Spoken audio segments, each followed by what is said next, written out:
All of you are getting the voice? Yes? बेटा सबको आवाज आ रही है? Very good. First we will take your attendance.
Yes, Khushi Singh.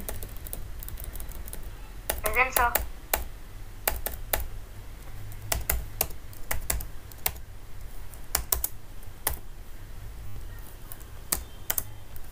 Pooja Patel. Present, sir. Maitri Patel. Present, sir. Mineet. Present, sir. Maitri Shah. Vishwa. Present, sir. Priyanshi. Present, sir.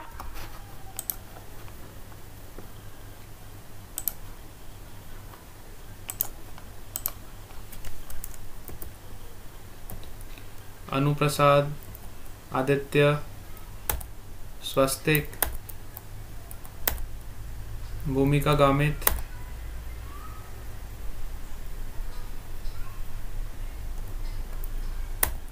Hitesh. इनमें से कोई आया बेटा? गामित भूमिका प्रेजेंट. गामित भूमिका. हितेश.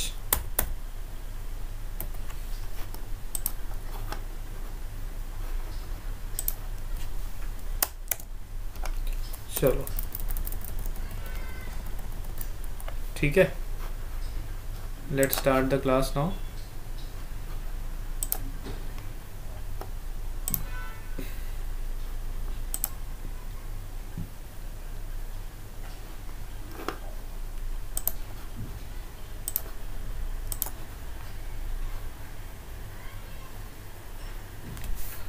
चलो कल हमने कहाँ तक डिस्कस कर लिया था बेटा?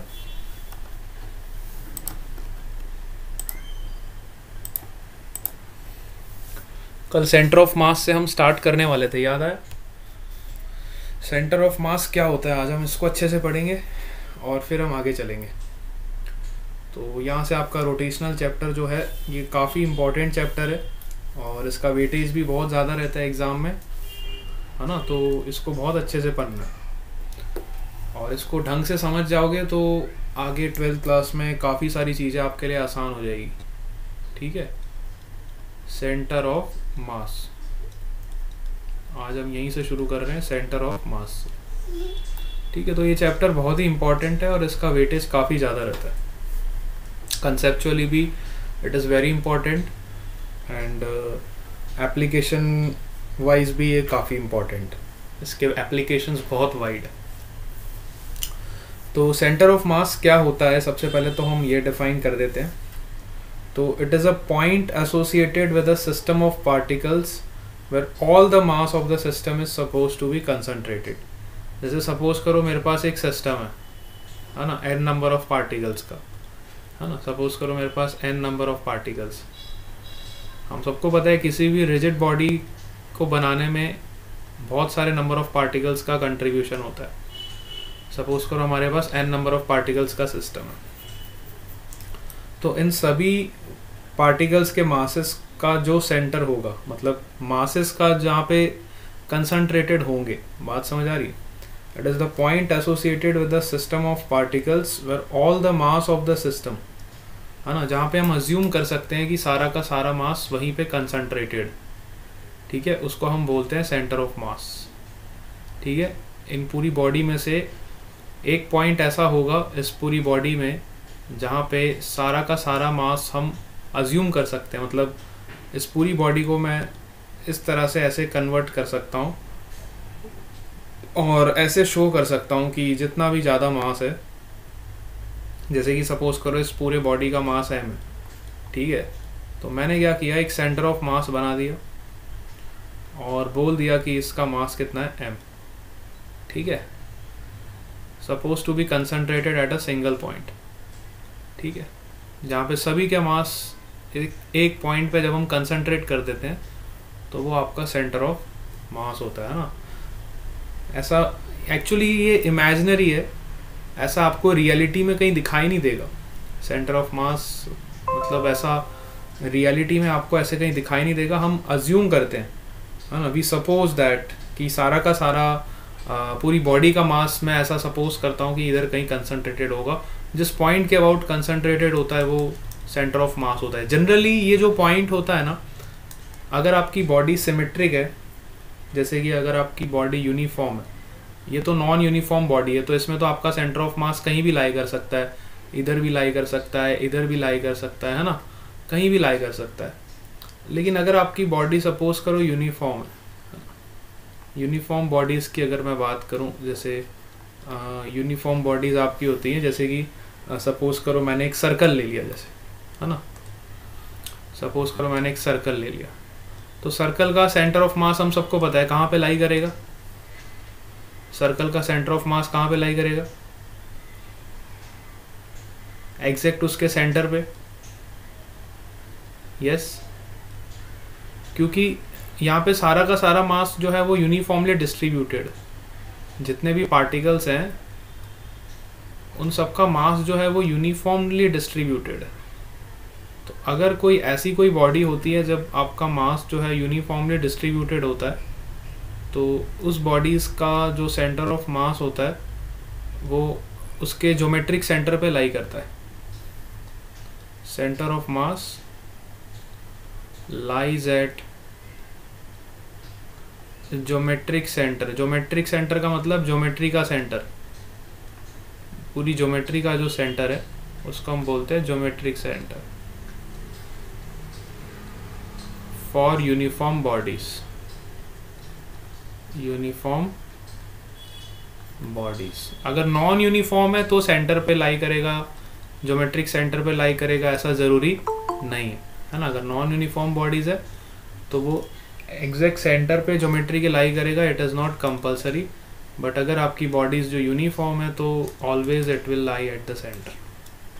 ठीक है, जैसे कि और कौन कौन सी आपकी यूनिफॉर्म बॉडीज़ हो सकती है, जैसे कि आपका सिलेंडर हो गया, है ना। अगर मैं इस तरह का एक सिलेंडर कंसिडर करूं तो हम सबको पता है इस सिलेंडर का जो सेंटर ऑफ मास है, अगर ये h हाइट का सिलेंडर है तो इसका सेंटर ऑफ मास h/2 पे ही लाई करेगा। अगर ये h हाइट का सिलेंडर है, because it is a uniform body ना।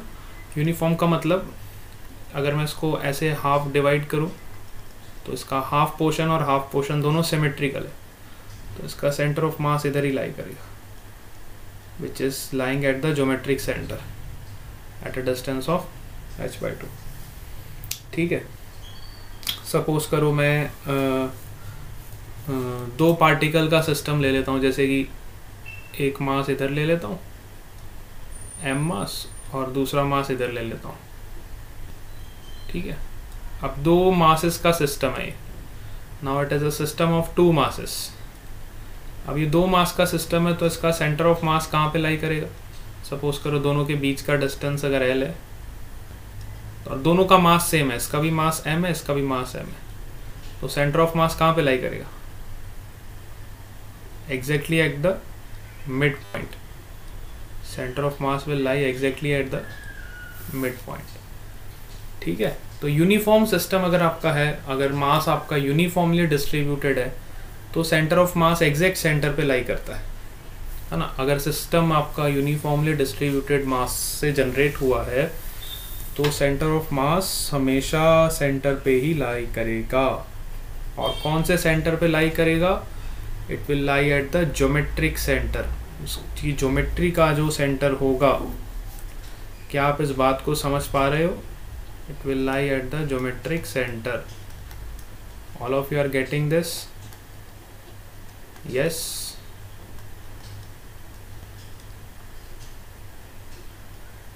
Yes sir. हाँ,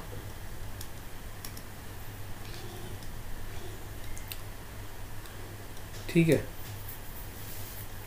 अब हमें कितने टाइप्स के सिस्टम पढ़ने हैं, पहले हम ये देख लेते हैं। हम सेंटर ऑफ मास में देखो 2 टाइप के सिस्टम पढ़ेंगे generally we study 2 types of system in centre of मास।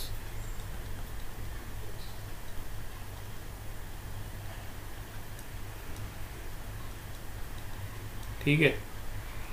पहला जो आपका सिस्टम का टाइप होता है that is your discrete system.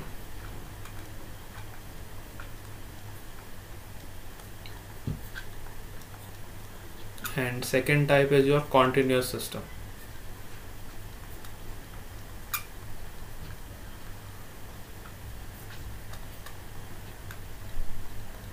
ठीक है। अब ये डिस्क्रीट सिस्टम क्या होता है? डिस्क्रीट का मतलब होता है कि अगर हमारे पास मासेस कुछ इस तरह से दिए हुए हैं।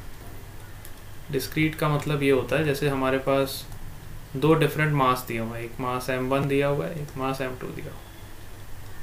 तो ये आपका डिस्क्रीट सिस्टम हो गया, है ना। इस टाइप के सिस्टम को हम बोलते हैं डिस्क्रीट सिस्टम। कॉन्टिन्यूअस सिस्टम में आपका क्या होता है, जैसे कि आपका स्फीयर हो गया।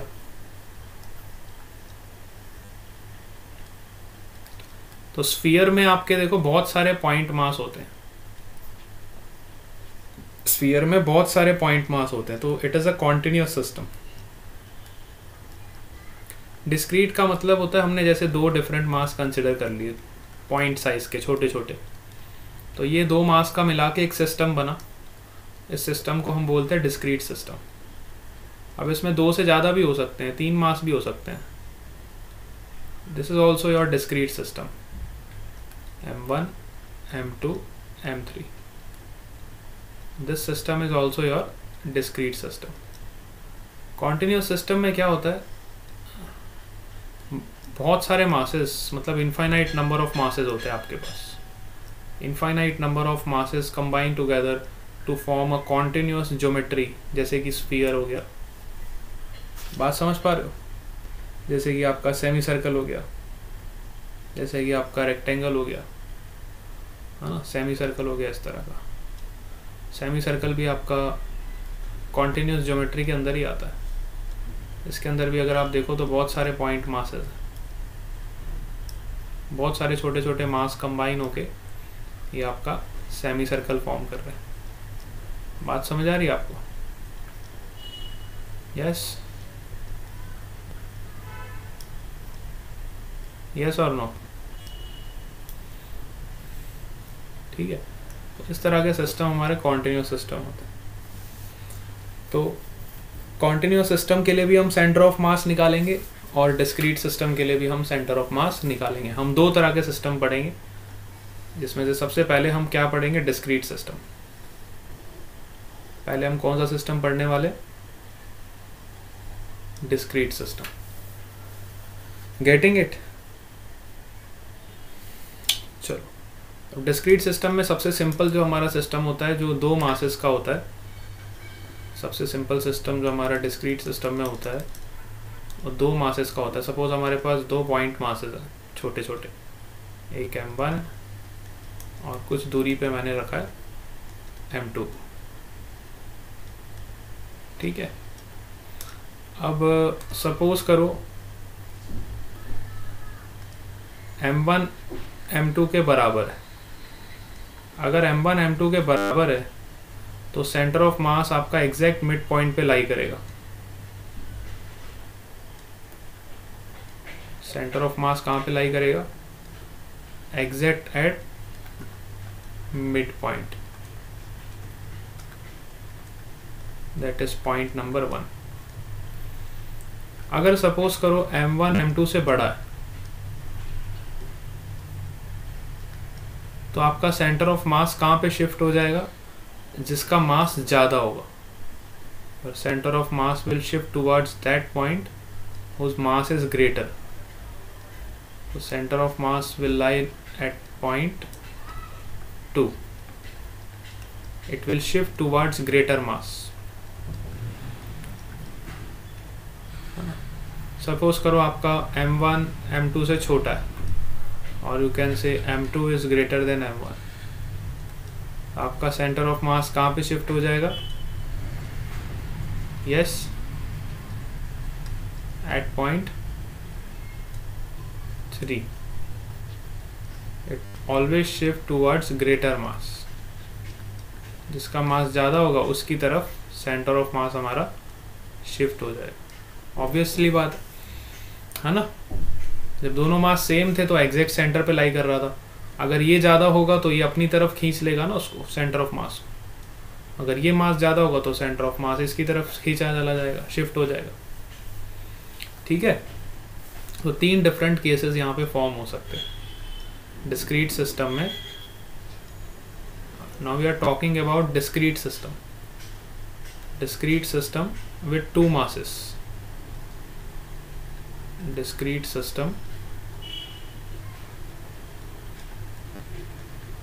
with 2 masses.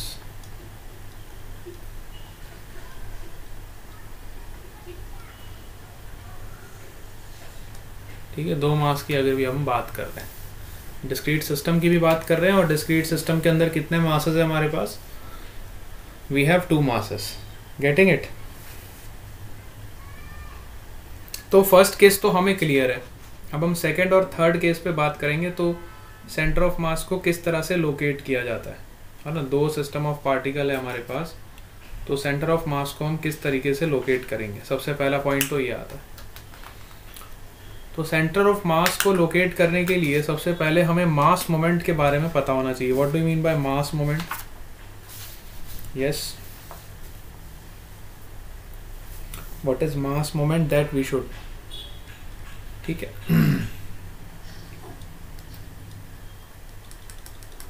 अब मास मोमेंट क्या होता है इधर देखो।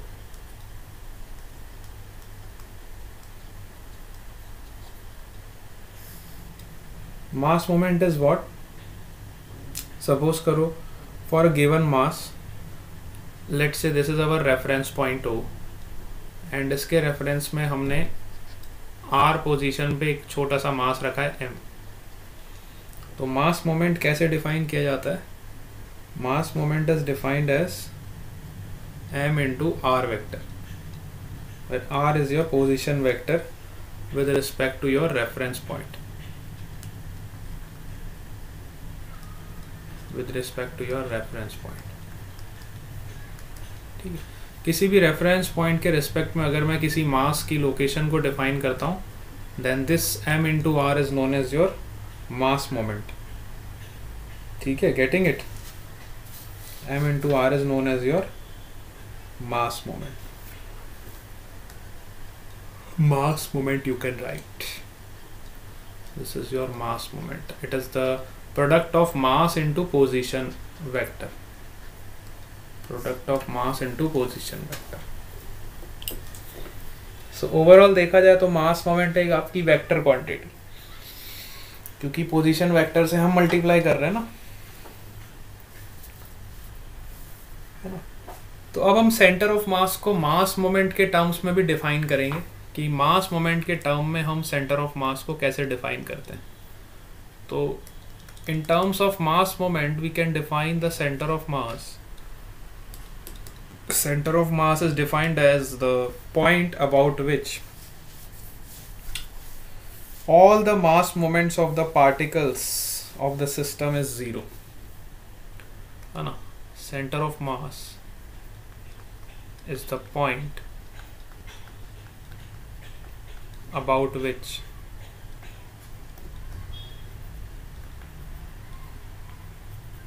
all the mass moments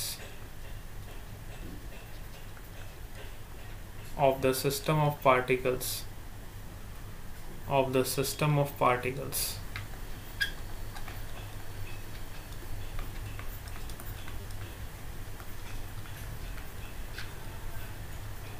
is 0.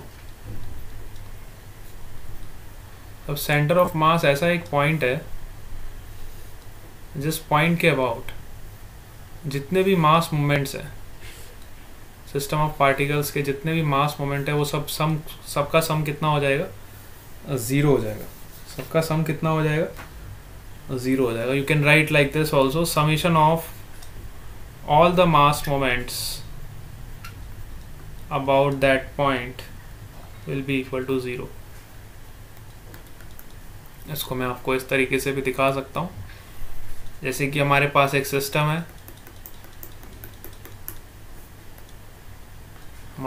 System है, इसमें n नंबर ऑफ मासेस है, i नंबर ऑफ मासेस है सपोज करो, where i is varying from 1 to n. ठीक है, तो n नंबर ऑफ मासेस है इसमें हमारे पास, छोटे छोटे 1 2 3 4 5 बहुत सारे n नंबर ऑफ मासेस. तो सपोज करो आपका सेंटर ऑफ मास यहाँ पे कहीं लाई कर रहा है. This is your centre of mass. So mass moment about the centre of mass, if I choose the centre of mass as your reference point, so इस पॉइंट के अबाउट इन सब की लोकेशन को अगर मैं ट्रैक करूँ, this is 1, this is 2, this is 3, this is 4, this is 5, this is 6, this is 7, सबकी location को ट्रैक करो. देखो M1 R1, M2 R2, M3 R3, M4 R4, M5 R5, M6 R6 and M7 R7. सबका summation अगर मैं करूँ, है ना, तो वो क्या होगा? इस सेंटर पॉइंट के अबाउट, सेंटर ऑफ मास के अबाउट सबका मास मोमेंट क्या हो जाएगा? 0 के बराबर. जितने भी मासेस हैं उन सबका जो मोमेंट होगा इस रेफरेंस पॉइंट के अबाउट, जो हमने सेंटर ऑफ मास को चूज़ किया है, उसके अबाउट सबका जो मास मोमेंट होगा वो क्या हो जाएगा? 0 हो जाएगा. Are you getting it? All of you are getting this? So this is the general statement for the definition of centre of mass. अगर हमें एक लाइन में मैथमेटिकल फॉर्म में सेंटर ऑफ मास को डिफाइन करना है, so we can define like this. अगर आपको बोला जाए एग्जाम में, give the mathematical statement to represent the centre of mass, you will write this equation, बस that's it. Summation of all the मास. फिर से रिपीट करो. चलो देखो, नहीं समझ आया? एक बार फिर से रिपीट कर रहा हूँ. चलो फिर से आ जाओ.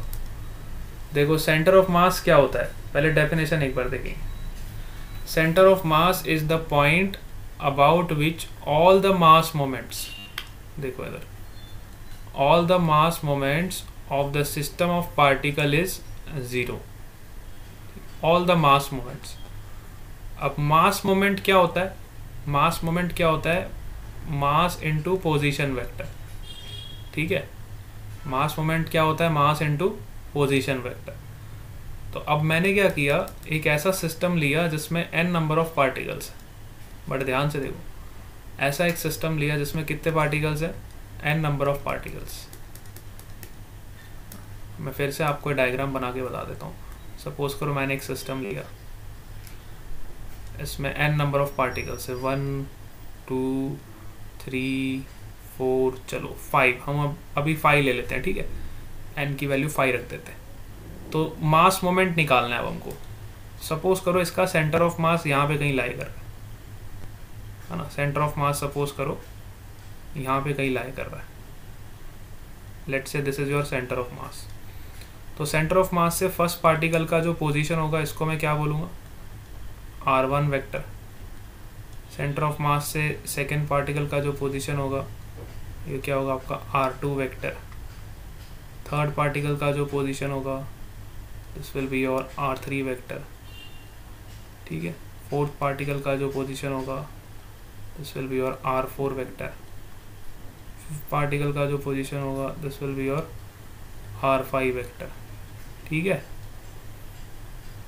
तो summation of all the mass moments, centre of मास वो पॉइंट होता है, इट इज दैट ये सेंटर ऑफ मास को ही हमने क्या मान लिया, रेफरेंस पॉइंट, और इसके रेफरेंस में ही हमने सबकी पोजीशन कैलकुलेट की है, हर पॉइंट मास की, ठीक है। तो summation of m i into r i vector for this system I can write i is equal to 1 to 5। इस सिस्टम में अभी हमने कितने पार्टिकल कंसिडर किए, 5 पार्टिकल, तो पांचों का मैं समीशन करूँगा, ठीक है। तो you can write like this, m1 r1 vector plus m2 r2 vector plus m3 r3 vector plus m4 r4 vector plus m5 r5 vector plus, बस ठीक है, इतना ही जाऊँगा। पांच पार्टिकल मैंने कंसिडर किए, सबका समीशन क्या हो जाएगा, 0। तो सेंटर ऑफ मास ऐसा पॉइंट होता है पूरी बॉडी में जिसके अबाउट सभी पॉइंट मासेस का मास मोमेंट क्या हो जाता है, 0 हो जाता है। जितने भी पॉइंट मासेस हैं उन सब का मास मोमेंट कितना हो जाता है, 0 हो जाता है। ऐसे पॉइंट को हम बोलते हैं सेंटर ऑफ मास। अब समझ आया? Yes sir. ठीक है, चलो अब हम सबसे सिंपल सा सिस्टम लेंगे, ये तो मैंने आपको एग्जांपल के लिए समझाया था। We will start with a very simple system of 2 masses, जैसे कि हमने 2 मास लिए, ठीक है। हमारे पास 2 छोटे छोटे मास हैं, this is your mass m1 let's say, and this is your mass m2, ठीक है। अब इन दोनों के बीच का सेपरेशन हमें दिया हुआ है लेट्स से l। अब सपोज करो हम अज्यूम करते हैं कि m1 जो है वो m2 से बड़ा है, we are assuming that m1 is greater than. तो बताओ सेंटर ऑफ मास किसकी तरफ लाई करेगा, सेंटर ऑफ मास किसकी तरफ लाई करेगा, any one of you? Centre of मास कहाँ पे लाई करेगा, m1 की तरफ लाई करेगा, वेरी गुड। तो हमने मान लिया कि सेंटर ऑफ मास यहाँ पे कहीं लाई कर रहा है m1 की तरफ, और उसका जो डिस्टेंस है m1 से वो कितना है, लेट से x। अगर m1 से x है तो m2 से डिस्टेंस कितना हो जाएगा इसका,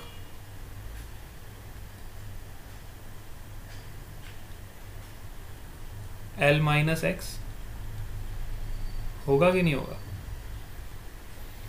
अगर m1 से डिस्टेंस इस सेंटर ऑफ मास का x है तो m2 से डिस्टेंस कितना हो जाएगा, l माइनस x। अब हम करते क्या है जनरली, अब मैं यहाँ पे आपको डेफिनेशन लगाने वाला हूँ सेंटर ऑफ मास की, अभी अभी जो मैंने आपको बताई है, that sum of all the mass moments about the centre of mass is always 0। तो अब हम सेंटर ऑफ मास को मान लेंगे हमारा रेफरेंस पॉइंट। अब जिसको हम रेफरेंस मानते हैं उसके राइट साइड क्या होता है, पॉजिटिव, लेफ्ट तरफ क्या होता है, डिस्टेंस आपका नेगेटिव, ठीक है। तो अब हम मास मोमेंट निकालेंगे। देखो मास मोमेंट क्या होता है, मास इनटू पोजीशन, ठीक है।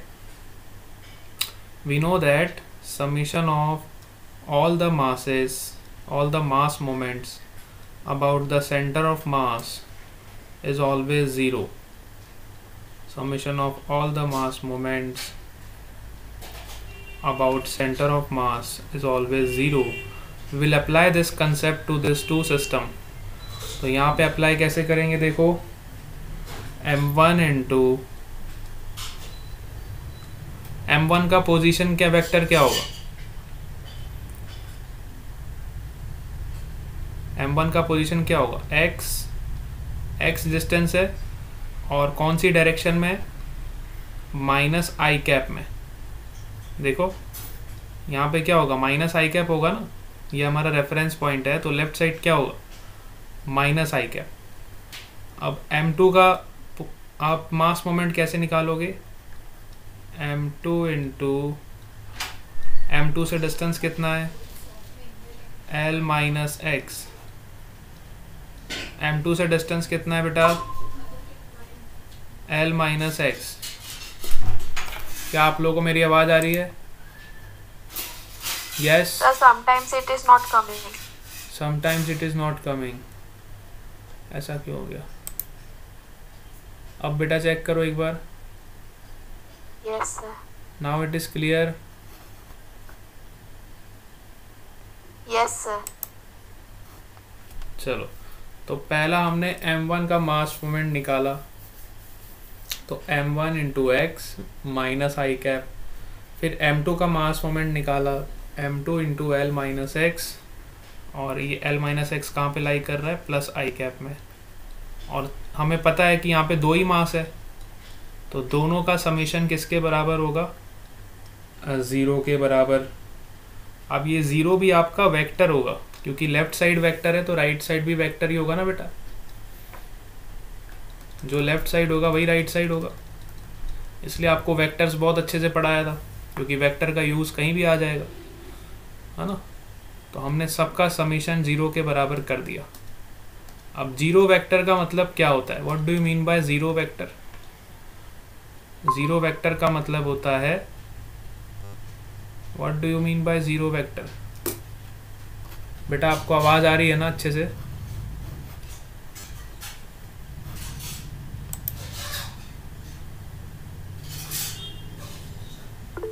बहुत बढ़िया। 0 वेक्टर का मतलब क्या होता है? 0 i cap plus 0 J cap. ठीक है, तो जब हम इससे कंपेयर करेंगे तो ये क्या हो जाएगा? जे कैप तो है ही नहीं, क्योंकि एक ही डायरेक्शन है, तो I will already write 0 i cap. ठीक है, क्योंकि we are dealing in one dimension ना, तो 0 वेक्टर को हम क्या लिखेंगे?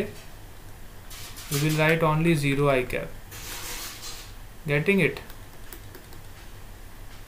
We will write only 0 i cap. ठीक है, चलो, तो अब हम इसको कंपेयर करेंगे। चलो अब कंपेयर करो इसको। पहले इसको हम सॉल्व कर लेते हैं। सो ये हो जाएगा m1 into x minus m1x plus m2 into l minus x which is equal to 0। ठीक है, तो इसको सॉल्व करोगे तो क्या होगा? Minus m1x plus m2l minus m2x which is equal to 0. If you take x terms one side तो you will get, देखो देखो, x वाले टर्म्स को एक तरफ ले जाओ, x वाले टर्म्स को एक तरफ ले जाओ, तो ये क्या हो जाएगा? m1 plus m2x is equal to m2l. So you will get the value of x here is equal to m2 into l upon m1 plus m2. So this is the location of center of mass from the first mass. So center of mass कहाँ पे लाई करेगा? पहले मास से कितने distance पे लाई करेगा? x distance पे लाई करेगा। पहले मास से x डिस्टेंस पे लाई करेगा, और x की वैल्यू हमने आइडेंटिफाई कर ली। x की वैल्यू कितनी आ गई बताओ? m2l upon m1 plus m2। Getting it? Yes.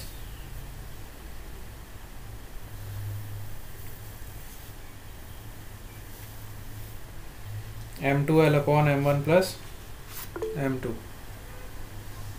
Yes बेटा, आवाज़ आ रही है ना सबको?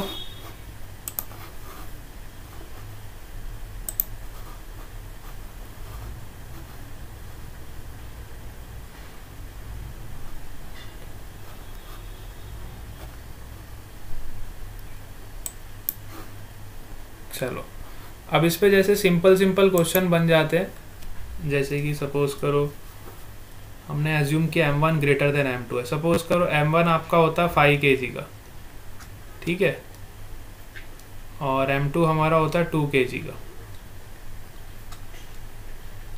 तो सेंटर ऑफ मास कहाँ पे लाई करता बेटा? 5 kg के पास लाई करता। सपोज करो ये डिस्टेंस आपका x है, हैवी मास से हमारा डिस्टेंस x हमने मेजर किया हुआ है ना, ठीक है। तो हम डायरेक्टली यहाँ पे निकाल सकते हैं। सपोज करो m1 और m2 के बीच का डिस्टेंस आपको दिया हुआ है, let's say it is given to you 10 metres. कितना दिया हुआ है? 10 मीटर्स। तो और हमें बोला गया बेटा फाइंड करो where is the centre of mass located. So we have to calculate the value of this x। तो x का वैल्यू क्या आएगा देखो, m2 इंटू एल। हमारा m1 कौन सा था? ये था, जो बड़ा वाला मास था वो m1 था, जो छोटा वाला मास था वो m2। So will write here m2 into L. L का लेंथ कितना है? 10 upon m1 plus m2 which is 7. So center of mass will lie at 20/7 meters from this side. कितने पे लाई करेगा? 20/7 meters. Getting it?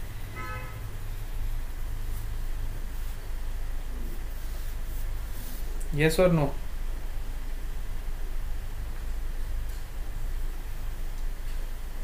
समझ आ रहा है बेटा? Yes, sir. है ना?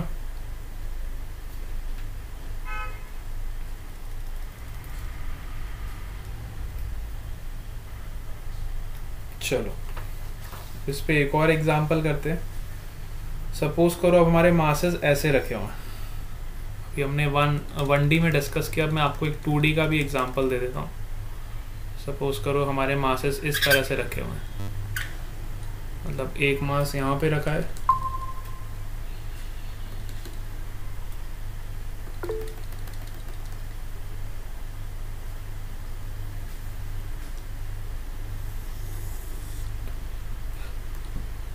सपोज करो एक मास हमारा ऐसे रखा हुआ है यहाँ पे।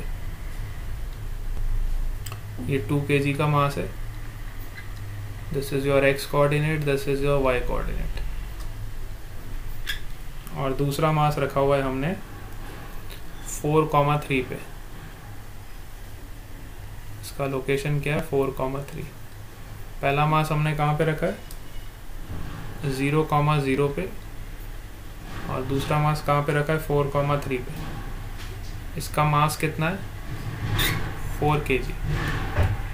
तो हमें सेंटर ऑफ मास निकालना है, कहाँ पे लाई करेगा, है ना। We have to find the centre of mass, where the centre of mass is lying.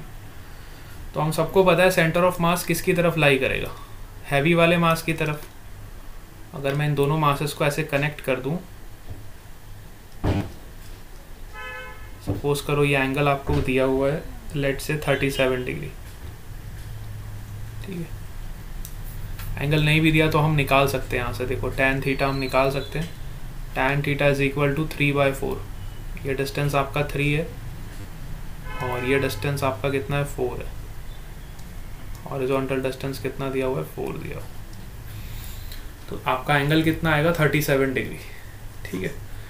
तो अब हमें पता है कि सेंटर ऑफ मास कहाँ पे लाई करेगा? हमेशा हैवी वाले मास की तरफ, मतलब इधर कहीं लाई करेगा। सेंटर ऑफ मास कहाँ पे लाई करेगा? हमेशा हैवी वाले मास की तरफ लाई करता है। तो अभी हैवी कौन सा इन दोनों में से? 4 kg। तो अब हमें इसका x कोऑर्डिनेट भी निकालना पड़ेगा क्योंकि ये 2D प्रॉब्लम है, और हमें इसका y कोऑर्डिनेट भी निकालना पड़ेगा, तभी हमें लोकेशन पता चलेगी ना। So we have to calculate the x coordinate of centre of mass, also we have to calculate the y coordinate of center of mass, because now it is a 2D problem. पहले हमने 1D problem था तो हम खाली x coordinate निकालते थे।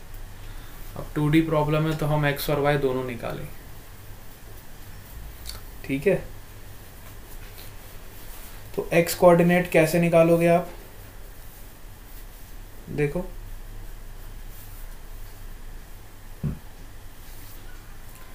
x coordinate y coordinate, सबसे पहले तो आप इसको 1D की तरह ही ट्रीट करो। आप पहले ये डिस्टेंस निकाल लो, है ना। ये डिस्टेंस अगर हमें पता चल गई तो हम इस पर ट्रिग्नोमेट्री लगा के एक्स और वाई कोऑर्डिनेट दोनों निकाल लें। ठीक है, तो पहले तो आप ये डिस्टेंस निकाल लो। ये डिस्टेंस कैसे पता चलेगी? तो ये टोटल डिस्टेंस हमें पता है। देखो टोटल डिस्टेंस कितना होगा, मतलब ये 0,0 से लेके 4,3 तक का डिस्टेंस हम डिस्टेंस फॉर्मूला से निकाल सकते हैं। √4² + 3²। टोटल डिस्टेंस कितना हो जाएगा? 16 + 9 जिस 5 मीटर है ना। टोटल डिस्टेंस कितना मिल जाएगा ये वाला हमें? 5 मीटर। अब सेंटर ऑफ मास इधर का ही लाई कर रहा है, तो अब हम इक्वेशन लगाएंगे हमारा, विच इज़ m2 × r। अब ये x नहीं है, इसको हम r मान लेंगे। ठीक है, क्योंकि ये x एक्सिस पे लाई नहीं कर रहा है, y एक्सिस पे भी लाई नहीं कर रहा है, तो इसको हम जनरली r मान लेंगे। Will apply the same concept, m2 × r/m1 + m2। m2 का वैल्यू क्या है यहाँ पे आपका? m2 का वैल्यू क्या होगा? यस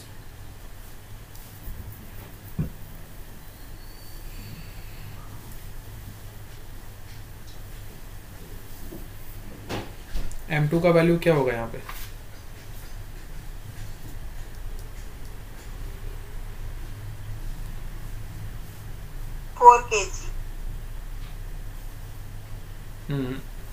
और m1 का वैल्यू क्या होगा? 2 kg। 2 kg। ठीक है, तो you can easily find this distance. आप ये डिस्टेंस निकाल सकते हो यहाँ से। ये डिस्टेंस आपको पता चल जाएगी, r आपको पता चल जाएगा यहाँ से। m2 × r/ नहीं, m2 हमारा कौन सा मास होता था बेटा? अगर हम यहाँ से डिस्टेंस कंसिडर कर रहे हैं, अच्छा हाँ, नीचे से कंसिडर कर रहे हैं तो m2 हम 4 kg लेंगे, और ऊपर से कंसिडर कर रहे हैं तो m2 क्या लेंगे? 2 kg। बात समझ आ रही है आपको? अभी हमने नीचे से डिस्टेंस कंसिडर किया है, यहाँ से डिस्टेंस हमने ये कंसिडर किया है r के बराबर, तो m2 क्या होगा हमारा? 4 kg। Very good. तो 4 × सेंटर ऑफ मास कैसे लाई करेगा? 4 × r। r का वैल्यू कितना है टोटल? 5 मीटर। r तो आपका 5 मीटर है। अभी हम इस वाले मास से डिस्टेंस कैलकुलेट कर रहे हैं, तो हमारे लिए m2 हो जाएगा 4 kg, और m1 + m2 कितना हो जाएगा? 6 kg। So you will get this as 20/6, और यू कैन से 10/3। 10/3 मिल जाएगा ना। 10/3 मीटर्स पे हमारा सेंटर ऑफ मास लाई करेगा यहाँ से, ओरिजिन से। तो ये डिस्टेंस हमें 10/3 पता चल गया। तो ये डिस्टेंस कितना हो जाएगा? ये डिस्टेंस कितना हो जाएगा? 10/3 sin 37, और ये डिस्टेंस कितना हो जाएगा नीचे वाला? 10/3 cos 37। तो इसका x कोऑर्डिनेट क्या हो जाएगा सेंटर ऑफ मास का? 10/3 cos 37। तो 10/3 × 4/5। cos 37 का वैल्यू होता है 4/5, तो you will get 8/3 metres. And 10/3 × sin 37 will be your y coordinate of centre of mass, है ना। सेंटर ऑफ मास के दोनों कोऑर्डिनेट्स पता चल जाएंगे ना, x और y। x कोऑर्डिनेट ये होगा और y कोऑर्डिनेट ये होगा। तो y कोऑर्डिनेट कितना आ जाएगा? 10/3 sin 37। sin 37 इज 3/5, तो ये कितना हो जाएगा? 2 मीटर्स। आपका सेंटर ऑफ मास लाई करेगा ओरिजिन से 2 मीटर्स पे x डिस्टेंस, और ओरिजिन से 8/3 मीटर्स y डिस्टेंस पे लाई करेगा। यहाँ पे सेंटर ऑफ मास आपका लाई करेगा। समझ आया आपको? गेटिंग इट और नॉट? यस, यहाँ तक सबको क्लियर हो गया?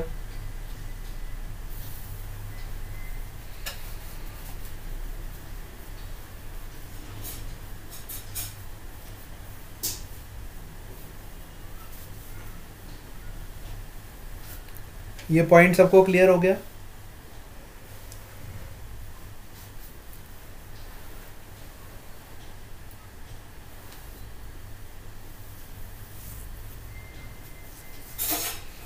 Yes yes sir. है ना। तो अब हम इस स्टेटमेंट को जनरलाइज करने जा रहे हैं जो हम 1D में 2D में 3D में सब में लगा सके, है ना। तो अब हम इस स्टेटमेंट को जनरलाइज करने जा रहे हैं। हमने 1D प्रॉब्लम देखा, 2D प्रॉब्लम देखा, सपोज करो 3D प्रॉब्लम आ जाए तो फिर हम क्या करेंगे। तो अब हमें इसको जनरलाइज करना पड़ेगा। तो हम इसको जनरलाइज करने जा रहे हैं। तो जनरलाइज हमारा जो सेंटर ऑफ मास होता है, जैसे हमें x कोऑर्डिनेट निकालना है सेंटर ऑफ मास का, तो हम क्या करेंगे, m1 x1 plus m2 x2 plus m3 x3 dot dot dot जितने भी मास आपको दे रखें upon m1 plus m2 plus m3 dot dot dot. Suppose हमें y कोऑर्डिनेट निकालना है सेंटर ऑफ मास का, तो y कोऑर्डिनेट कैसे निकालेंगे, m1 y1 मास मोमेंट्स को ऐड करते जाओ, m2 y2 plus m3 y3 plus dot dot dot upon m1 plus m2 plus m3। Suppose हमें z कोऑर्डिनेट निकालना है सेंटर ऑफ मास का, तो z कोऑर्डिनेट कैसे निकालेंगे बेटा, जल्दी से बताओ। यस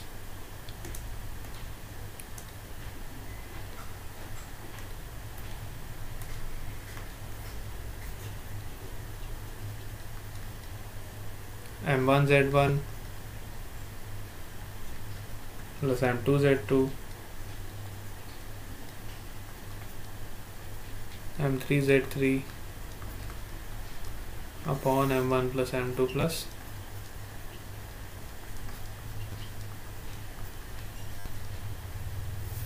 समझ आ गया आपको। इस तरह से हम सेंटर ऑफ मास का लोकेशन फाइंड करते हैं।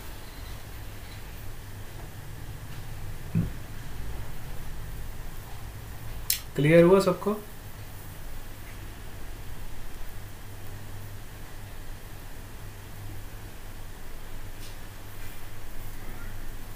अभी हमने ओरिजिन सेंटर ऑफ मास को नहीं माना है। हमने ओरिजिन अगर हम सेंटर ऑफ मास को मान लेंगे तो हमारा ओरिजिन के अबाउट मास मोमेंट जीरो हो जाए। समझ रहे हो इस बात को। ये हमें सेंटर ऑफ मास तब मिलेगा जब हम ओरिजिन किसी और पॉइंट को मानते। देखो ये वाले सारे इक्वेशंस आपके तब वैलिड होंगे जब हमने ओरिजिन कहीं और पे कंसिडर किया है और सेंटर ऑफ मास किसी पॉइंट पे कंसिडर किया। जैसे कि मैं आपको डायग्राम से बता देता हूँ। सपोज करो हमारा ओरिजिन इधर है, ये हमारा ओरिजिन पॉइंट है, ठीक है, और यहाँ पे हमारा सेंटर ऑफ मास लाई कर रहा है। तो सेंटर ऑफ मास से डिस्टेंस कितना हो गया, सपोज करो RC पोजीशन वेक्टर, ठीक है। अब यहाँ पे सपोज करो m1 मास लाई कर रहा है, m2 मास इधर कहीं लाई कर रहा है, m3 मास इधर कहीं लाई कर रहा है। तो सबका पोजीशन वेक्टर अलग अलग होगा ना। इसका पोजीशन वेक्टर R3 वेक्टर होगा, इसका पोजीशन वेक्टर R2 वेक्टर होगा, इसका पोजीशन वेक्टर R1 वेक्टर होगा, ठीक है। तो कहने का मतलब ये है हम ओरिजिन इधर कंसिडर कर रहे हैं और सेंटर ऑफ मास इधर कंसिडर। अगर हम सेंटर ऑफ मास को ही ओरिजिन मान लेंगे तो सेंटर ऑफ मास के अबाउट जितने भी मास मोमेंट्स है वो सारे ज़ीरो हो जाएंगे। अभी तो हम बैलेंस कर रहे हैं, मास मोमेंट्स को बैलेंस कर रहे हैं। जैसे कि अभी अगर मुझे मास मोमेंट को बैलेंस करना है तो मैं क्या लिख सकता हूँ, net mass into centre of मास का पोजीशन वेक्टर। ये पूरा का पूरा बैलेंस कौन करेगा, ये वेक्टर्स बैलेंस करेंगे, है ना। बात समझ आ रही। कौन बैलेंस करेगा, m1 r1 plus m2 r2 plus m3 r3। Net मास को कौन बैलेंस करेगा, ये सारे डिस्क्रीट मासेस जो है वो बैलेंस करेंगे, m2 r2 plus m3 r3। समझ आ रही। इसको जब आप ओपन करोगे तो you will get the same thing जो मैंने आपको सिंप्लीफाइड फॉर्म में ऑलरेडी ऊपर बता दी है। ये जो सिंप्लीफाइड फॉर्म में मैंने आपको बताया है, यही चीज़ हमें क्वेश्चंस को सॉल्व करने में काम आई, ठीक है, अगर हमें x कोऑर्डिनेट निकालना है we will use this equation, y coordinate निकालना है will use this equation, z coordinate निकालना है विल यूज दिस इक्वेशन। यहाँ तक सबको क्लियर हो गया? यस।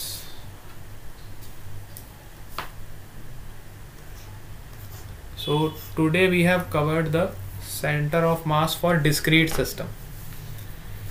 अभी हमने discrete system पे बात करी है, अब आने वाली क्लास में हम discrete system पे और थोड़ी बातें करेंगे और फिर continuous system को डिस्कस करेंगे। यहाँ तक सबको क्लियर हो गया बेटा? यस।